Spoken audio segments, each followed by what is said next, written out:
Ciao amici di YouTube, sono Vincenzo, benvenuti anche questo sabato sul mio canale nel mio piccolo laboratorio. Durante l'esecuzione dei progettini di Natale ho riscontrato la solita noia col cambio lama per questo traforo elettrico. Vediamo se riesco a costruire un sistema più veloce ed efficace per il cambio lama.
E rieccoci amici, anche per questo sabato il progetto è concluso. Questa modifica l'ho pensata principalmente per poter utilizzare le lame omnidirezionali, queste attorcigliate, al posto di questi con i classici violini che vendono per tagli dritti. Devo solo cercare delle lame leggermente più lunghe per poterle agganciare nel sistema che ho creato. Di questa modifica si vendono in rete vari kit che ti consentono di cambiare la testina e ti danno l'attacco per le lame.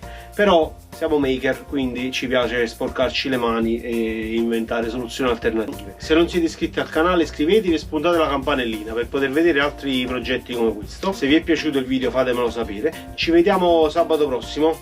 Ciao!